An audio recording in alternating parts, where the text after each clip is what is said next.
Good evening, everybody. Let we start our second webinar in the CERUSI series. We decided to implement 3 different webinars focusing on the border of the social innovation.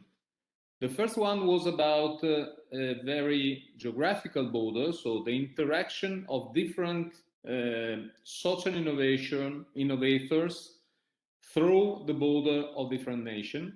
The second one is the one of today, and it will focus on a very interesting border, the one between public and private, and how social innovation could support the interaction of these 2 sectors in an innovative way, and hopefully in a very productive one. The third one that will be that has to be defined and will be in September will be on another edge, that is the edge between the feasibility and the theoretical approach on the circular economy. But to enter and to put the hand in the dish, I asked to Wolfgang Eider, that is our lead partner in the project CERUSI, to introduce the project CERUSI to all of us. Please, Wolfgang. Yeah. Thanks, Davide, for your short introduction. I will just share my screen so you can see my presentation. You should be able to see it now, no? Okay, I take that as a yes. So as Davide mentioned, this webinar series is taking place in the course of the CERUSI project. CERUSI is an Interreg Central Europe funded project, and CERUSI stands for Central European Rural Social Innovation. And with our project, we want to be active in 7 Central European regions with 11 partners from these regions, and implement a certain specific CERUSI approach, as we call it. The CERUSI approach is characterized by different dimensions that we try to implement and with which we try to foster and promote social innovation in rural regions in Central Europe. So these 3 or 4 dimensions that we can highlight in our project approach are separated as this. So first of all, we have the so-called RSI Lab Caravan, the Rural Social Innovation Lab Caravan. What is this? The Lab Caravan is basically a set of stops, caravan stops, small little events, social gatherings in these 7 regions, rural regions in Central Europe, where we go out to municipalities and try to get into touch with the local people, try to talk to them and see, where they see the most pressing issues and needs of their region, of their municipality, of their community, try to engage with them, try also to harvest the ideas they have, and just altogether be as inclusive as possible in designing and developing certain responses to social needs in an area. So these caravan stops, they have been implemented already in the project through the first period, which is the project started last February. Obviously, because of the COVID pandemic situation, this could not all happen as we had envisioned it at the beginning, because a lot of social and physical interaction was restricted. So we had to resort in some cases to online sessions, for example, for these caravan stops. And but we also made some stops in person, and some really, you can imagine, really with a caravan that had a nice CERUSI flag, and then people drinking a coffee together and just talking and kind of getting to know the issues of the region. Then these issues that we have harvested and ideas that we've harvested in these caravan stops were transferred to so-called lab modules. And these lab modules are actually ongoing right now in the 7 partner regions. And in these lab modules, we are developing together with a different set of stakeholders, or with a broader set of stakeholders, responses to these challenges harvested, and also trying to develop further and prototype these ideas that we have harvested in the caravan stops.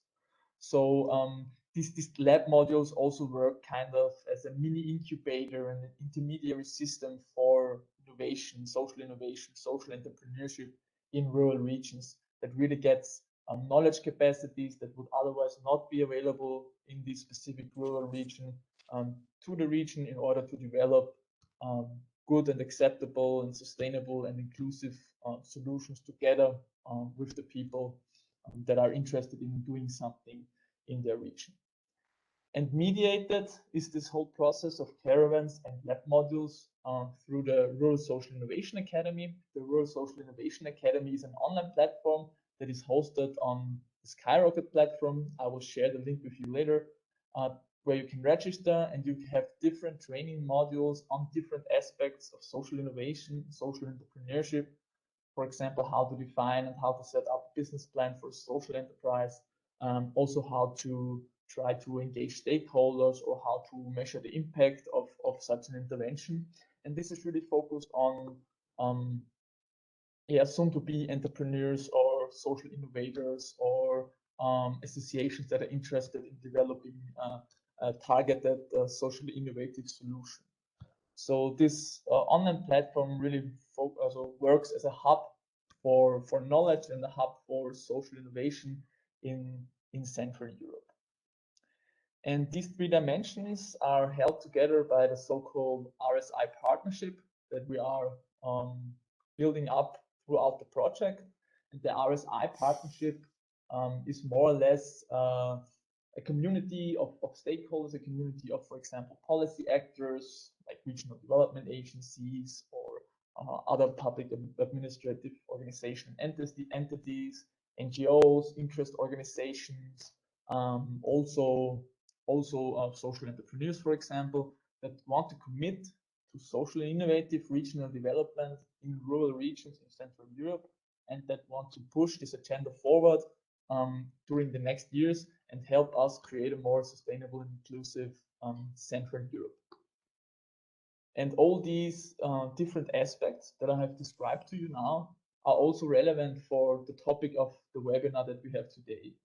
Because the topic, as Davide has already introduced, is public-private people partnerships for social innovation and how these different actor fields, how these different sectors can work together best or how they work together best in order to promote socially innovative development of rural regions.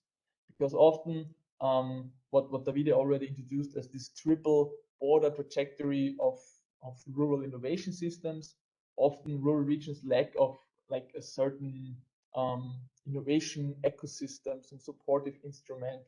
We call it the organizational thinness, which leads to a lack of capacities to actually implement and sustain socially innovative projects or programs or whatsoever.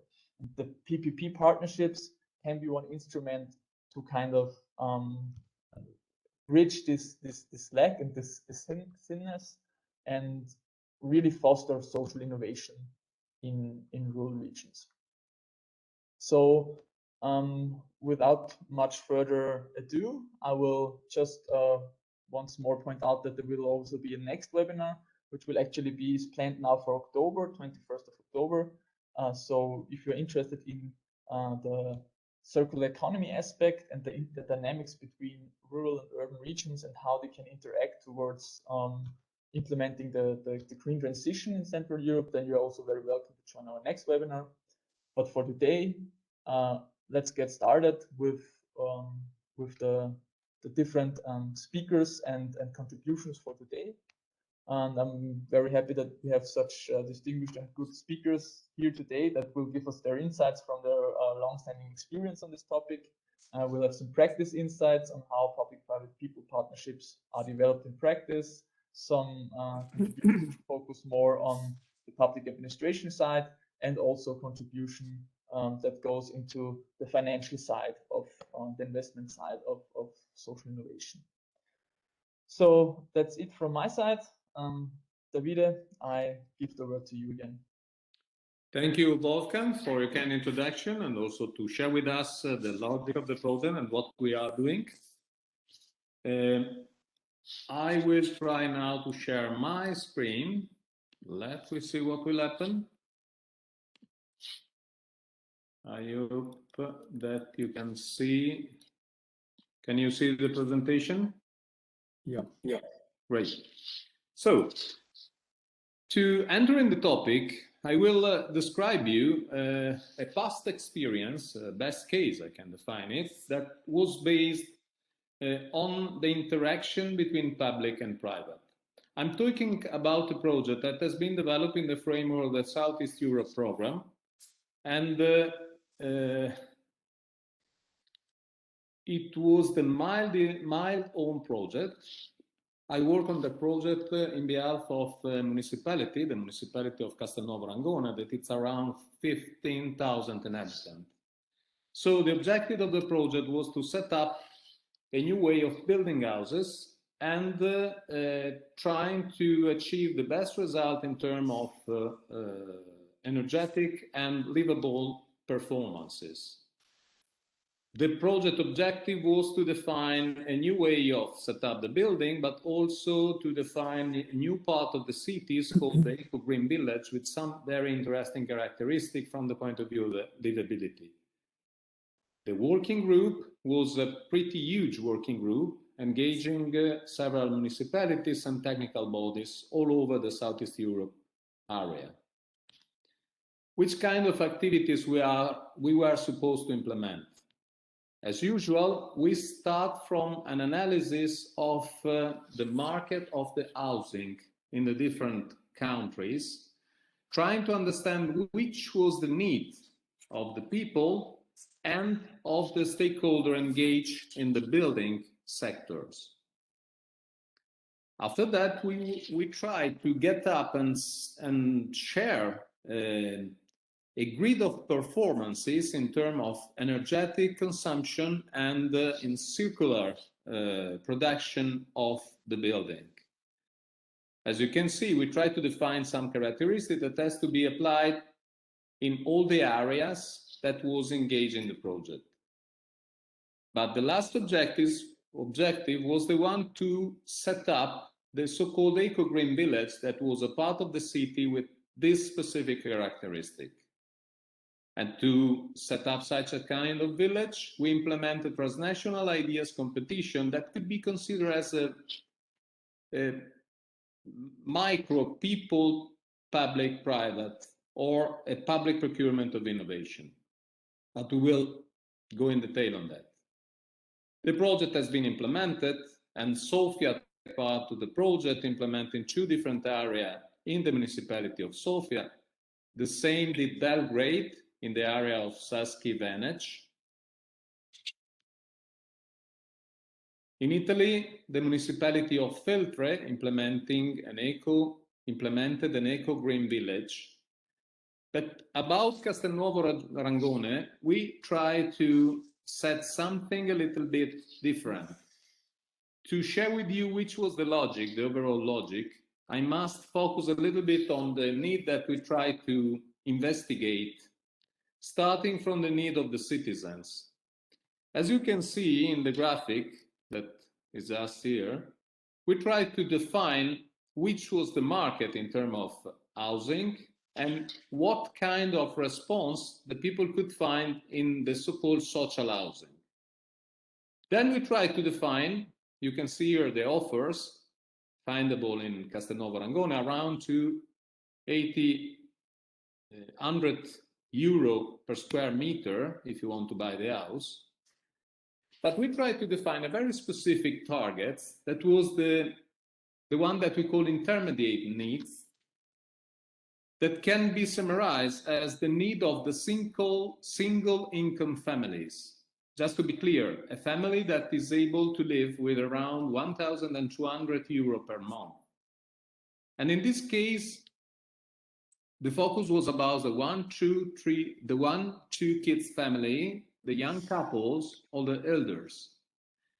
If you assume that the monthly income is around 1,200 euro per month, you can estimate 35% as the capability of such a family to pay for the housing monthly. And this 35% could be roughly estimated around 400 euro per month. After that, we try to estimate which was the money to be spent to build a 100 square meter apartment that is the need of the single income family that we were analyzing. And we defined 4 different kinds of costs. The land cost, so the cost that has to be afforded to gain the land where to build the houses. Then the building cost, so the cost that you have to incur to set up, to build the house. The urbanization charges, the taxation that has to be paid to the municipality, and the borrowing cost, so the financial cost of the intervention. Again, in a very rough estimation, we try to keep the 4% as the yearly earning needed to set up an intervention attractive for private investors. And we keep this amount of money as estimable in around 900 euro as the amount of money that determine the offers of apartment. As you can see, 400 was the capability of spending on the single income family, and around 900 the request of the market. As you can see, it was a very impossible squaring. We try also to share the analysis about the European situation, and I will show very quickly some figures about the housing situation in Europe. The data is around 2009, the project is of 2012, but you can see that the residential debt comparing to the GDP ratio is implementing from Romania to Netherlands. Another interesting data is the share of housing cost in disposable income. So you can see the 35 as the limit of the capability of spending the family as an attainable limit, because you see that the average is around 24%. I show you the picture describing a geographical severe housing deprivation rate in Europe. And as you can see, Italy, Romania, Bulgaria, Poland, Croatia, Greece are the most affected area. This data could be quite understood if we can read the data concerning the social residential housing as a percentile of the total housing stock. So to reassume the data, the capability of offering an answer in terms of social housing, it's a strong to fight the housing need of the population. So what we decide to do in the Castelnuovo Rangone? We decide to implement an ideas competition. And I still remember when I asked to the major, and I shared to the major the idea, and we watched each other with a deep awareness of proposing something that was absolutely infeasible, because we asked to implement, and so we asked in the public bid to produce a project, a design of an eco-green village, so a kind of master plan of an area in the municipality describing a micro-village with very specific characteristics, high performances in terms of energy, livability, and so on. But we're asking something more, the design of 4 different apartments with the same characteristic. Plus, the first question that we asked in the public procurement was a business model demonstrating that the 4 apartments could be sell or rent in Castelnuovo Rangone for 400 euro per month for at least 19 years. So when we present the public bid to the producer, so the designer, the local designer, they was watching at us, asking in a very clear way if we were absolutely crazy in proposing such a kind of parameter in defining the proposal,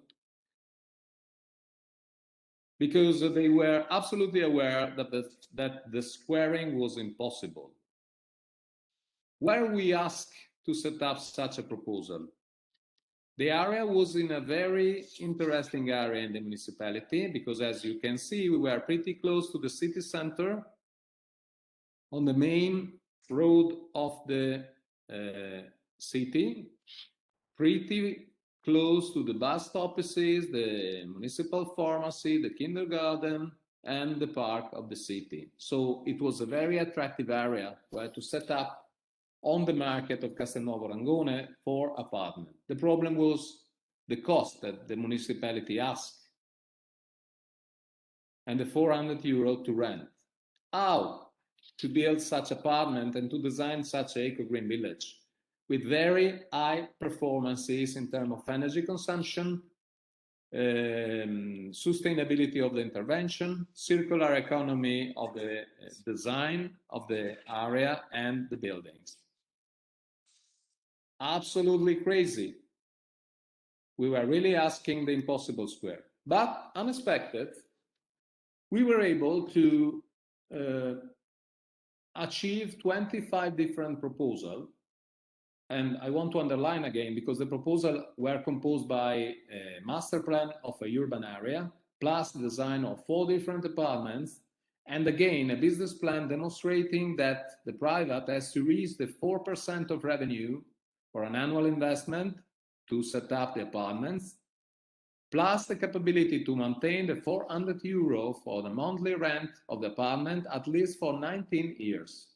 So very difficult, but the proposals were all very interesting. 25 from all Italy. The building design was really interesting. The master plan has been set up with the 4 apartments in one building, plus other 2 buildings in the private availability of the intervention. The environmental performances of the building were comparable to the Class A, so very interesting and very advanced. The livability of the space was one of the main characteristics of the proposals. And the costs, the rent cost, so 400 euro per month, was one of the achieved results. We share all the proposal in a fair in the city with an interesting fair. Some were able to analyze the proposal and understanding which was the level of the technical proposal. And at the end of the day, we were one of the final projects in the Regio Star ceremony. But what happened really? Which was the brave choice of the major?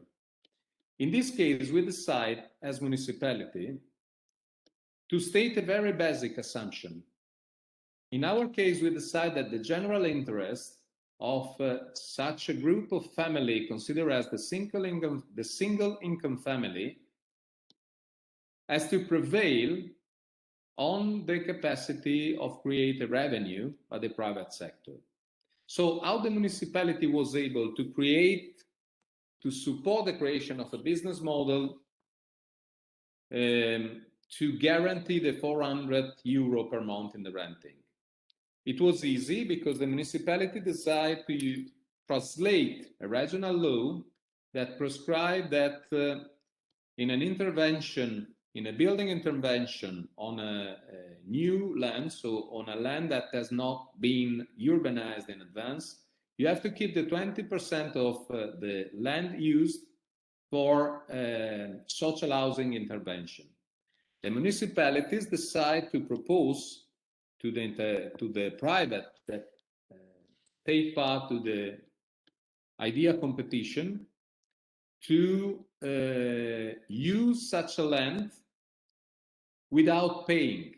So the municipality intervenes in the value chain proposition, reducing or deleting one of the 4 costs that we analyzed at the beginning, the cost of the land, supporting the possibility to achieve an equilibrium between the reduction of the capability, so the reduction of the renting cost of the apartment, and the investment capability of the private that taking part to the activities.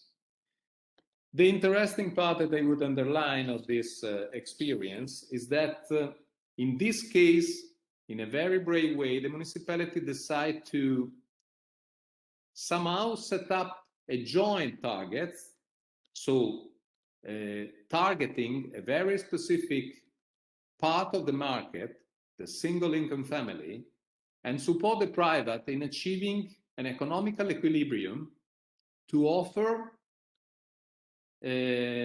apartments with a cost sustainable for that specific market. It was a mutual result because the municipality was able to tackle the need of a very specific target, and in the same way the private investor was able to produce an offer for a market, for clients that wasn't able to find out the product on the market. This is interesting because, as I was telling, in this case, the interaction between public and private has been overcome with the strong will of the public to overcome a border. The border was the one that usually the intervention of the public is not thought to create an economical equilibrium, but just to guarantee the capability of some citizen to achieve a service. In this case, the result was achieved putting together the private and the public with a very interesting approach. The result, as I was telling you, was mainly unexpected because we all were stuck on the impossible squaring, but working together, setting up a very clear, measurable, and understandable targets, the private and the public were able to produce something new, something appealing, and something able to give an answer to a very interesting part of the population. What the municipality was able to produce was a proposal, a selection of citizens selected on the basis of the income capability, and to give them the possibility of an housing with an affordable cost. So it was just an example of what can be done. Now I will come back, hopefully.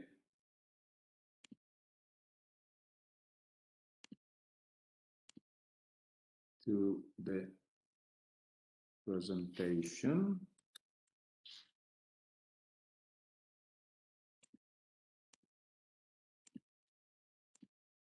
Okay. So, Mario, I think it's a very interesting approach. I have a question for you. It's a very strong question from the theoretical point of view, because in the last two centuries, the gap between the public and private has been faced by several theoretical approaches. From the abolition of the private property to the laissez-faire and the self-adjustment rate, the impact assessment, so the capability and the target to set up a shared and understandable and measurable target between public and private is enough to define a new perspective and determine synergy between the revenue and the social impact, or is there something in the middle and difficult to achieve? Well, thank you, Davide. Thank you all.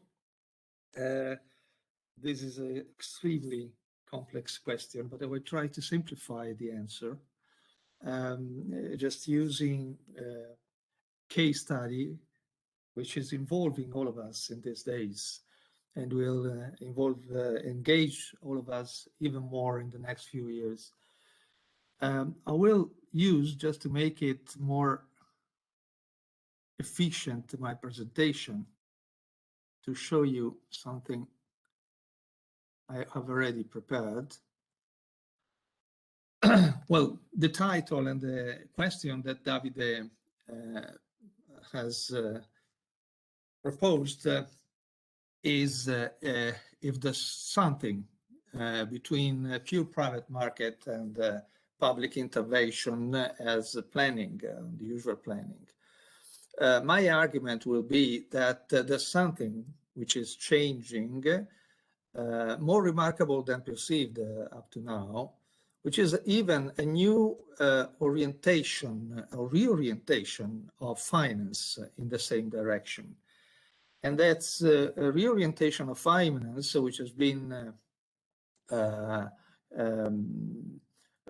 helped and pushed by a regulation. It will be even more so in the next few years because of the European initiatives, but it will make the difference also in the way government could work. So just to answer your questions, Davide, I will try to open the box of the usual way of thinking of the interaction, traditional interactions that we are used to assess between government and the business world, where the government plays as a policymaker, as a regulator, but also as a client through public procurement, as an investor and a welfare provider, but sometimes at the other end of the scale, sometimes operates as an owner of firms, as an entrepreneur, as a planner in particular.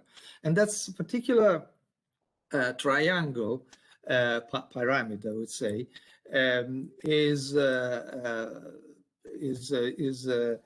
phased on the degree of government involvement. So as a pure regulator, the government plays the role of just providing the perimeter in which, and the rules of the game in which the market agents freely operate. So it's a sort of role which is preferred by the neoliberals or neoclassical approach, where the government plays a minor role in the economic arena.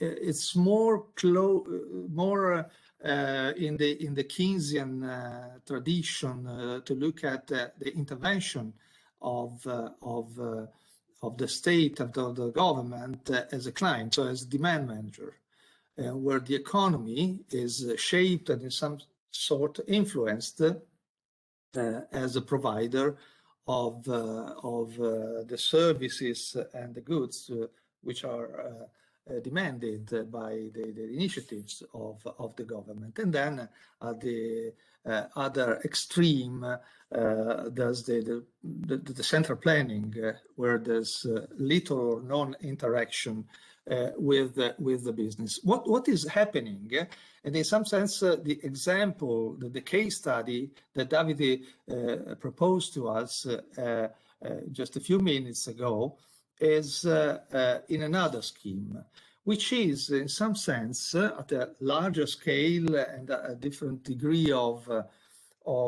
complexity, what probably is trying to do the European Union at the continental level through the two big initiatives. There are many initiatives under these headings, but I will fix the idea with this commonly used labels of the UE Green Deal and the Next Generation EU initiatives, which are, and that's what I'm trying to argue, shape a different role of the government and also a different role of the finance in the interaction between the government and the business. Just to give a more clear and shared idea of what's going on, I will sketch what are the main aspects of the initiatives, of those initiatives, the EU Green Deal and the Next Generation EU initiatives by the European Union. The goals are not only industrial. There's a huge transformation underway, which is not spontaneous in the economic system, so it must be driven and pushed forward with new instruments. But the goals are not only in terms of efficiency and green transformation, so digital transition, green transition, but also in terms of social impact, on managing the social impact that this transformation will induce. So there's a social inclusion and cohesion among the goals to assuring health, so reform the health systems, and in general, to take care of the well-being of the next generation, the new generation. What is important to focus more than the goals are the instruments that have been put on the table. The first one, it is very interesting, is that the goals will be pursued by redirecting capital flows, private capital flows, not just public capital flows. And this is done first, redefining the goals and what is eligible for financing. So has been elaborated a taxonomy, which refers mainly on the decarbonization issue, but there are also directives which have been elaborated in terms of governance, in terms of sustainability, in terms of general social impact of the business. There's been set standards for the categories of fundraising instruments as the green bonds and the link of the financing with the final objectives of the financing. There will be directives on the way, some have been already issued in the last few months, in order to integrate sustainability into the consulting practices, and it will be mandatory, not voluntary. And they will be provided also to institutional investors new benchmarks in order to have a portfolio of reference in order to reorient the portfolio structure of institutional investors toward sustainable ESG in general investments.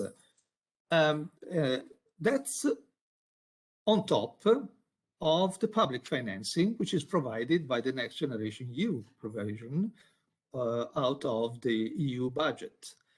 But it's not sufficient. The other two levers that's been activated is the prudential regulation for the banks, for insurance companies, and for financial market actors as traders, intermediaries in general.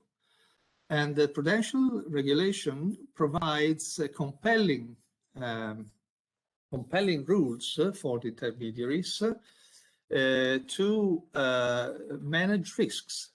And managing risk for financial intermediaries means just to allocate resources according also to the environmental and social risks that beneficiaries are exposed to, which is a big interventions, because since the intermediaries and the banks in particular will be required to get more capital depending on the exposure to risk, also environmental and also social risk, the more the intermediaries will ration credit against those investments and those enterprises which are not compliant with the criteria, which have been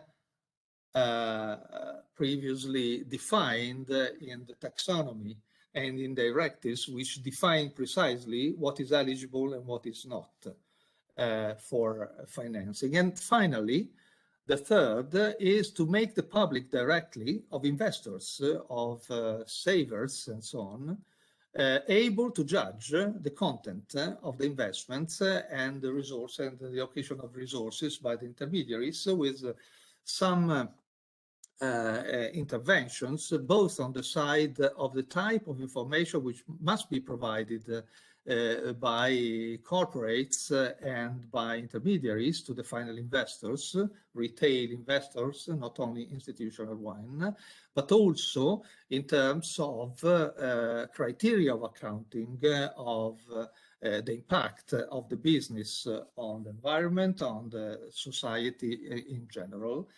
And in addition to some government's requirement as having a transparent, sustainable strategy, and in particular, the responsibility of the board members in terms of accomplishing those criteria in the governance of the enterprise, the firm and the company. So we are out of the traditional pyramid. There's something more here than the government as a pure regulator, so it's a stage setter, or a pure demand manager. Here, there's first of all the role of the government is as a designer of the incentives to the private sectors. And it's something similar to what Davide has just a few minutes ago explained with his case study. So it's the market is free to respond, but the incentives and the rules of the game are set in such a way that it's the market which is reshaped according and in alignment with the public goals. So in terms of general role of the government acts in this new environment and new scenario as an innovation agent. So sets clear mission-oriented goals and try to make the economic agents as compliant. So even the economic agents will not respond to pure market-driven incentives, but to incentives which are driven by the mission, which are reshaping the whole environment, economic environment that the government is designing. That's exactly what we have already seen in the initiatives of the EU, which has very wide societal goals, but has also the target of reshaping the markets, so recreating some markets instead of just fixing the failures of the market, as in the old Keynesian tradition. So here, market shaping means that intervention is not just to assure that some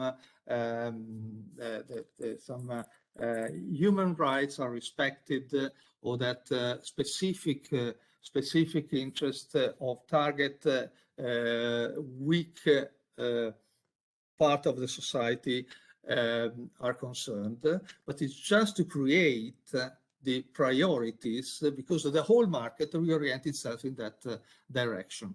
And in doing so, as in the part of the replanning is left to the market. So the financing will be reoriented not on those projects which respect the missions set by the government, but the project themselves must be elaborated at market level, are not imposed top-down by the government. So it's a bottom-up approach, which implies co-creation and co-implementation. And one of the examples that we have been seen. There are several examples of this complexity of the mission-oriented government that will skip. The climate change is one of them, but involves several sectors of the economy and several layers of intervention. That's not just looking at the environmental impact, but also looking to also projects which are sometimes embedded, at least in the Italian national recovery and resilience plan, as to improving the health system and to make it more efficient and digitalized. But there are also other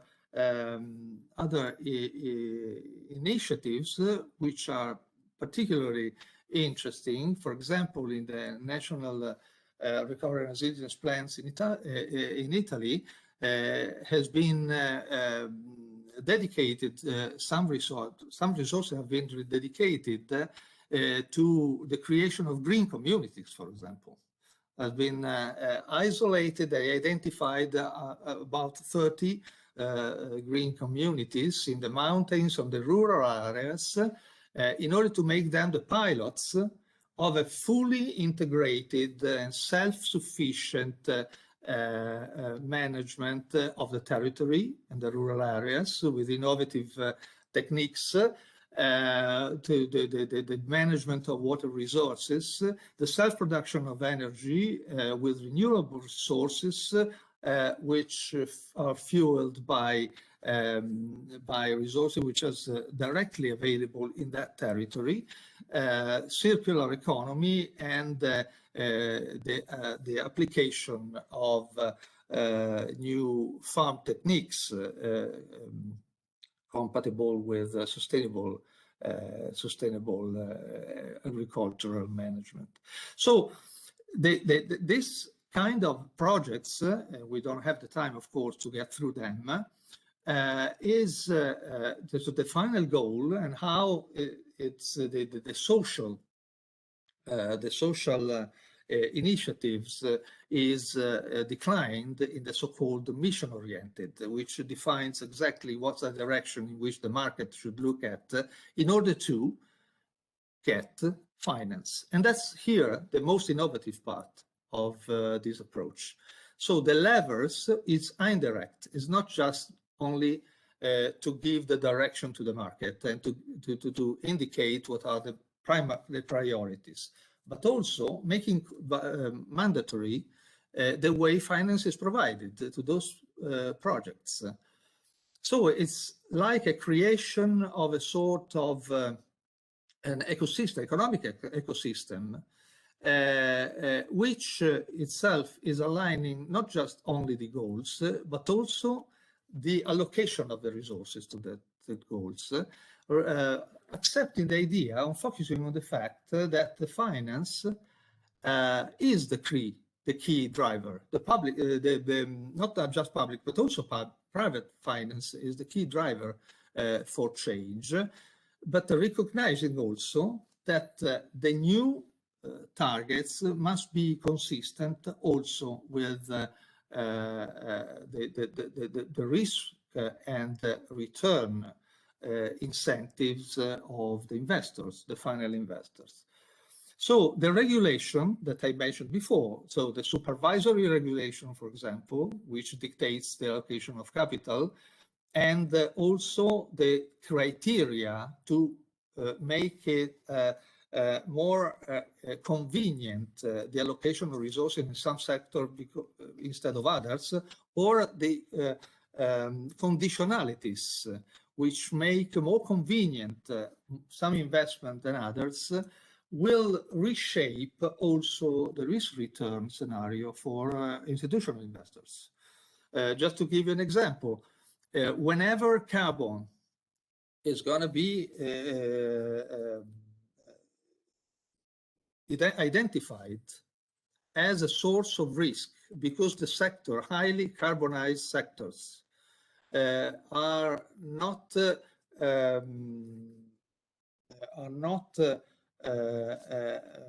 in the pipeline of new financing, and there's no potential future for them, the financial sector will perceive them as a risky or more risky investment than the sustainable businesses to be financed. So the indication that in the future the priority for the government is to decarbonize gives a clear signal to the private sector and to the private investors that it's not worth investing in the old carbon sector. So creating this wave of reorientation of resources. So regulation and mission-oriented is reshaping the market. So just to conclude, what is creating the alignment between private incentives and public laws in this third way, which is not purely Keynesian. It's not just giving a flavor of socially responsible public procurement, which is already in the regulation, European regulation, to shape what is called corporate social responsibility, and both have been object of directives by the European Union, but both are on a voluntary basis and are just guidelines and recommendations. There's something more binding now. Now there's the creation of market opportunities, clear market opportunities. So the EU says the market is going there, not in the other ways. So please take notes. But those market opportunities which are going to finance with seed capital, the NGU is just seed capital for those initiatives, have a big impact on the orientation of what we call the private capital, which means institutional investors, which are mandatory constrained to invest under conditionalities, dictated conditionalities by the supervisory authorities.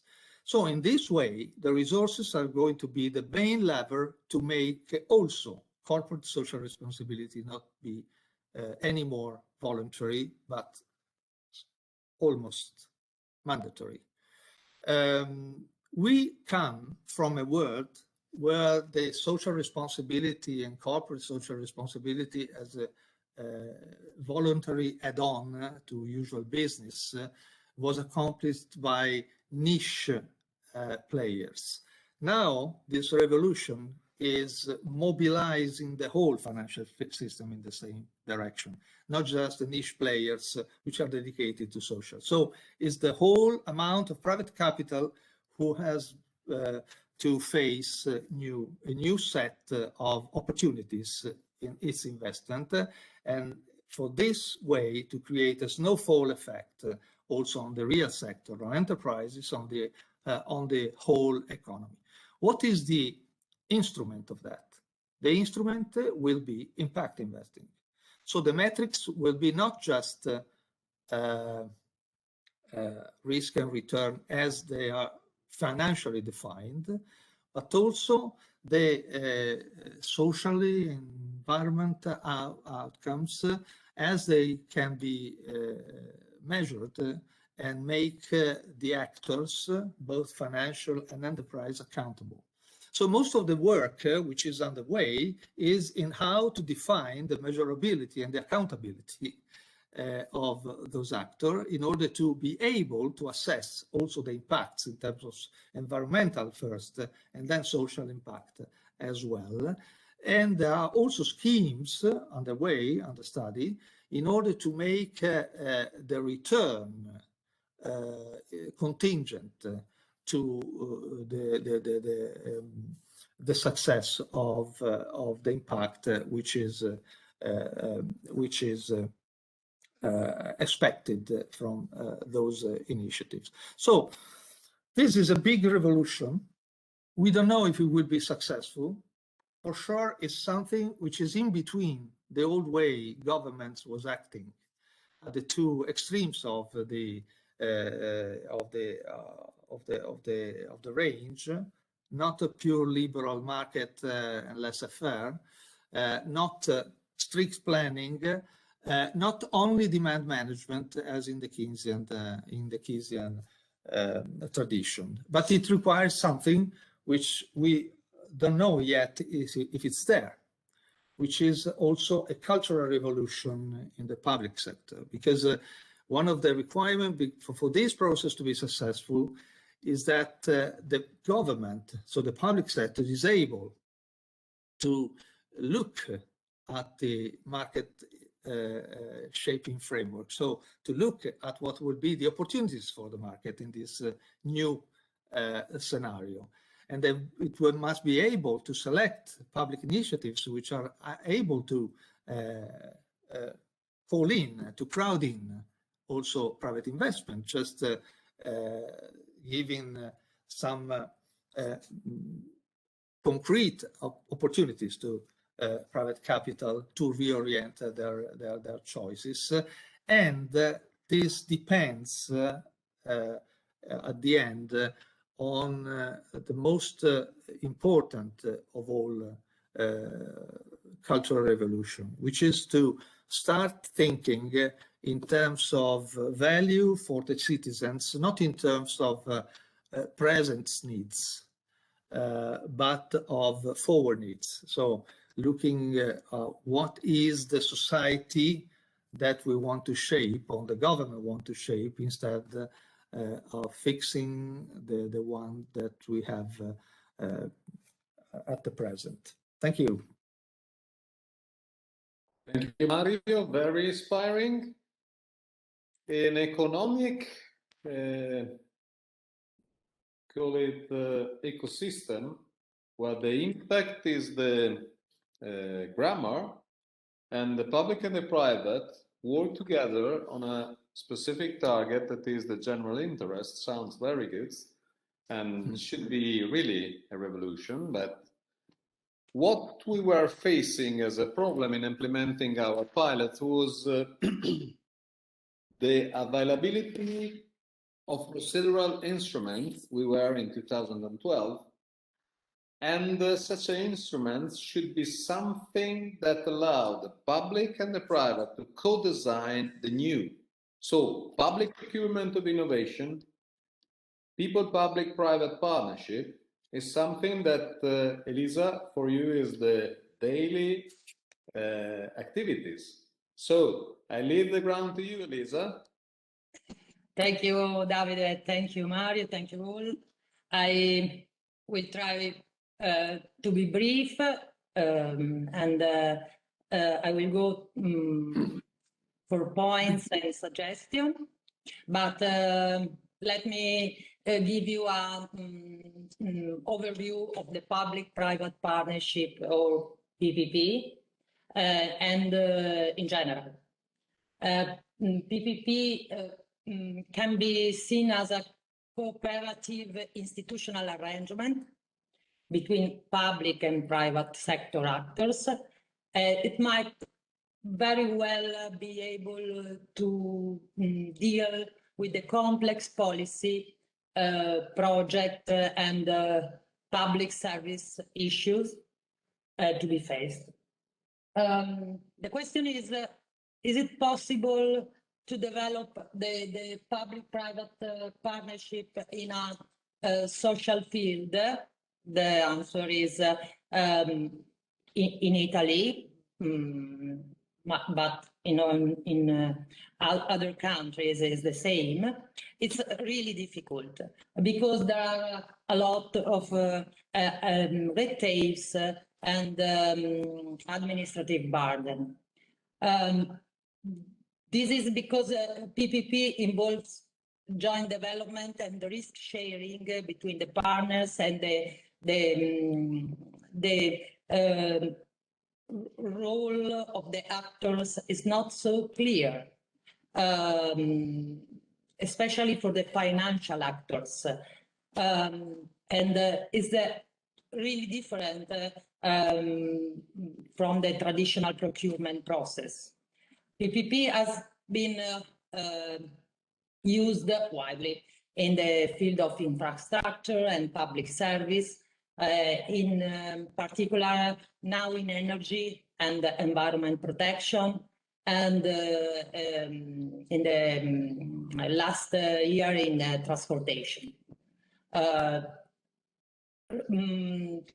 It's not so easy to find experience in social sectors.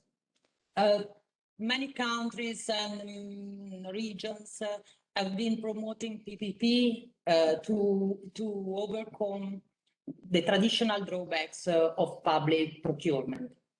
But the PPP phenomenon, yes, has become a new form of governance, but it's not so successful. The current legal framework of public procurement, and in particular of PPP, is in two directives, in European directive, 23 and 24 of 2014. And the 24 directive says that public procurement, and in particular the PPP, play a role in a strategic role in the European 2020 strategy, and as the market-based instrument to be used to achieve smart, sustainable, and inclusive growth. But this is the European framework. The problem is the local legislative framework. In particular, in Italian legal framework, there is a legislative decree 15 that the name is the new Public Contract Code. This code includes specific provision concerning PPP. Is the article is the 180. Is a specific section 5 of the code is dedicated to a public-private partnership. It's the first time in Italy that there is a specific discipline for the PPP. It's a sort of synergy between public and private competence to finance the construction or management of infrastructure building or public utilities. It's also provided that the economic operators' remuneration consists on charging the contracting authority with a periodic payment and other forms of economic compensation as direct revenues to external users. The external users are the citizen and for the service. In the public Italian Public Contracts Code, I think that the most innovative aspects concern the issue of commitment of contracts, the financial terms, and the introduction of new typology of PPP, including let's say horizontal subsidiarity intervention. Okay, the horizontal subsidiarity intervention is a specific issue, Italian issues, because it's regulated by the Italian constitutional law. As the horizontal subsidiarity intervention is a sort of active participation of civil society in the care of public areas, and is use the real property through cultural initiative or urban quality intervention, and it's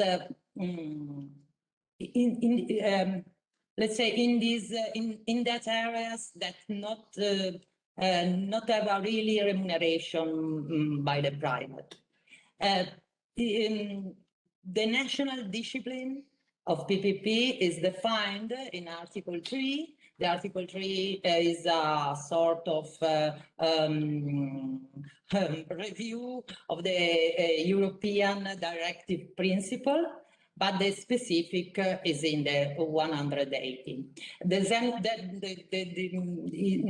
In general, the general principle of PPP contract are the return of private investment through the unitary payment and the repayment of the initial loan. This is the founding of the initiative.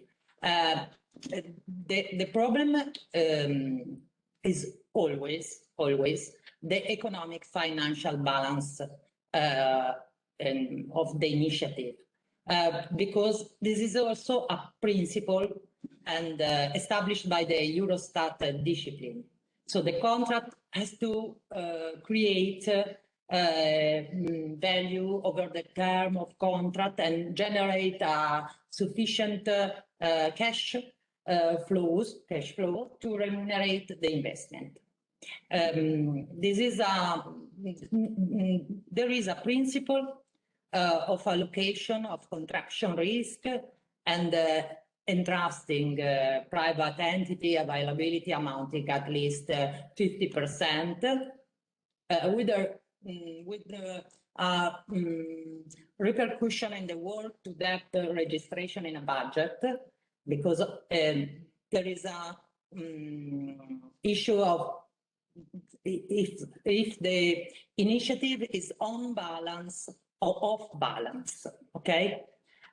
Finally, the principle of career selection is based on public competitive procedures. So it's really important to say that in PPP contract, the management income should come from a unitary fee charge to public authority, and or from any type of economic income that private operator could receive, even it's directly provided from the external user, so the citizen. The definition, another theme is the definition of PPP.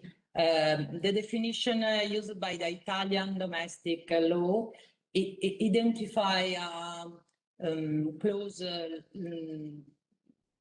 close connection, close link between the transfer of operation risk and balance on economic financial plan. And which even with regard to services assume a specific role of prerequisite for evaluation and allocation risk between the parties. In order that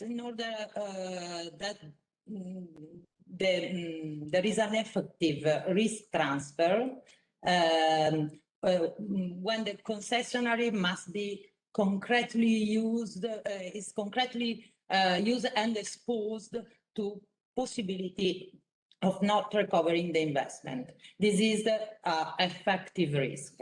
And this is the Article 3 that define the construction, that demand and availability risk. So construction risk is related to delay in delivery times. Availability risk is linked to the ability to provide the agreed contractual service, and demand risk is linked to the demand for the service. Those three risks are the general speaking, it is the operating risk. The operating risk is the risk that the concessionary assumes and under a normal operating condition. The part of the risk transfer to the concessionary must involve a real exposure to market fluctuation, such that each estimated potential loss suffered by the concessionary is not only purely nominal risk, is a real risk. So the transfer of the risk to the economic operator is the core of the PPP operation.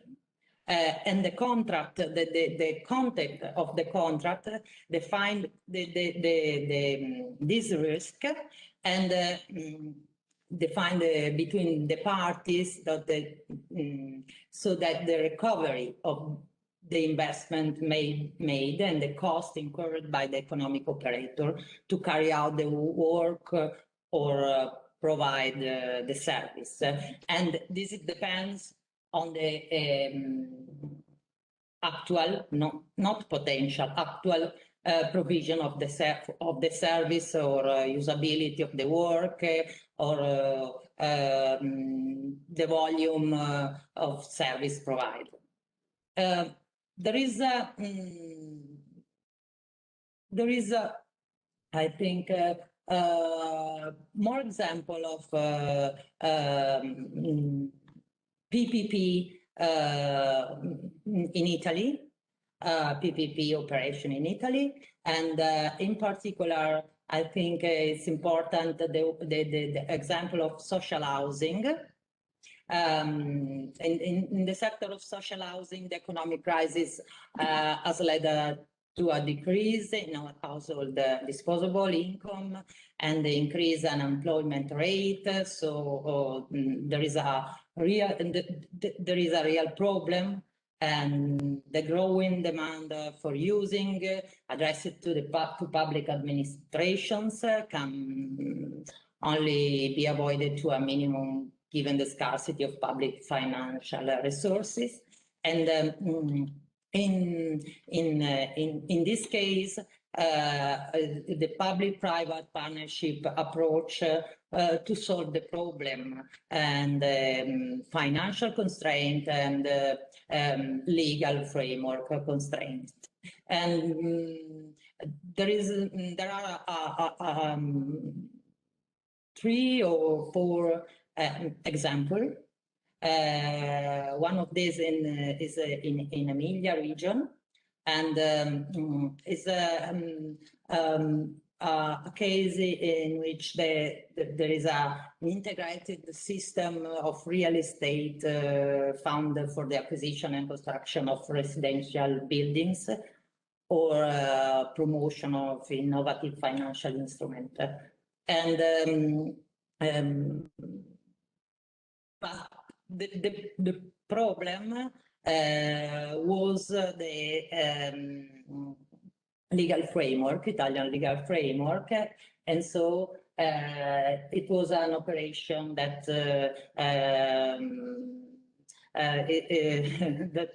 strong for the municipality and hard to achieve. There are a lot of examples now in the sector of energy, but it's more easy in this sector because it's more easy the revenue for the private investor and so for the financial investor. So this is a more easy situation.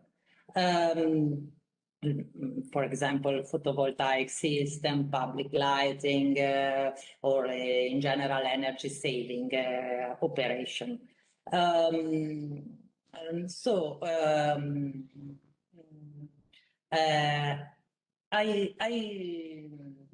want to say that the innovation PPP is a goal, is a European goal.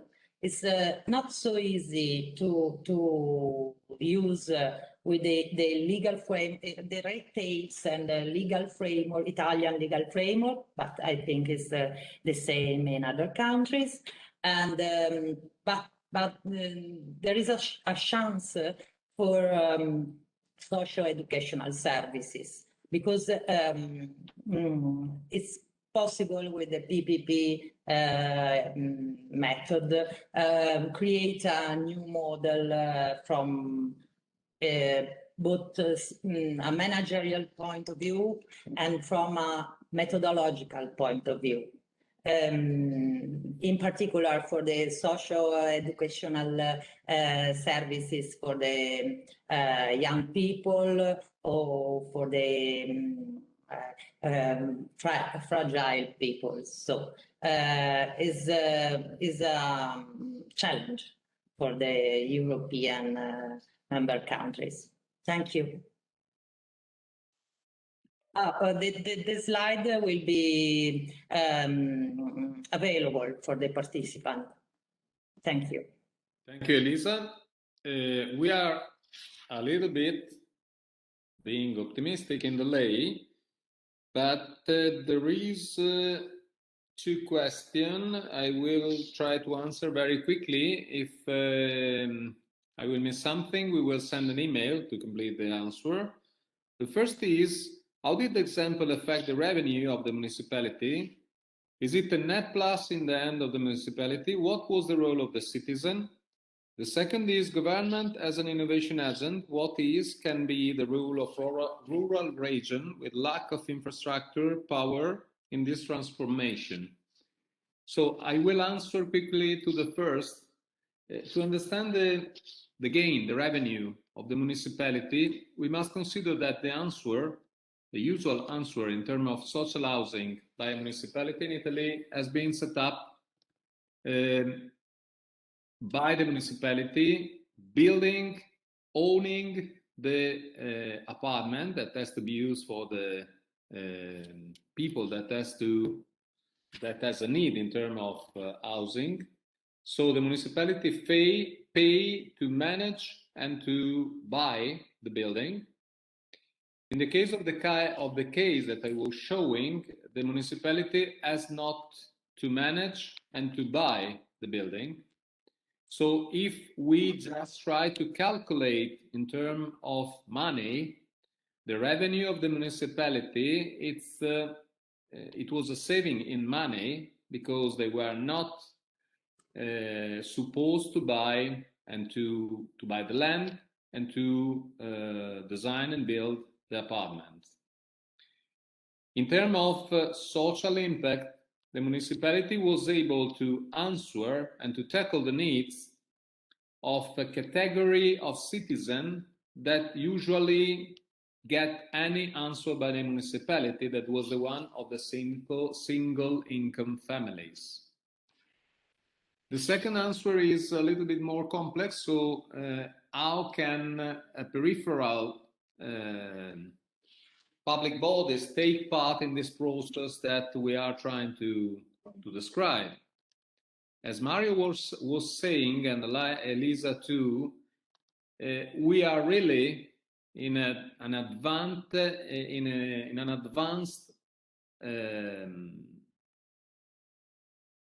field. I mean, the public authorities that is able to implement effectively the public procurement of innovation, or being a part, co-design with the private, and a service or a product that do not exist, are not so diffused. It's something brand new that has to be implemented. Just to have an overview, when we were working on the idea of the Milestone project in the 2012, there was any regulation set up by the European Commission concerning the public procurement of innovation. So we are on the edge of the innovation in terms of procedural and administrative way of thinking. And this is the main topic that we are facing. So it's not just a problem for the peripheral, the small municipality in the country or in the mountains, but also it's a new language that need and seek to be applied. But I think that we are burning our time and we are 20 minutes late. So I want to thank all the attendees, the participants. I hope that our webinar should give some new tips on and something to think on. I will thank, of course, Elisa, Mario, and Wolfgang that allow us to spend some time together trying to face this new topic from two different perspectives. And now I say hello to everybody and keep in mind the next webinar in October, the 22, right, Wolfgang? 21st, 22nd? 21st, yes. 21st of October. Thank you very much. Take care of all of you. Bye-bye.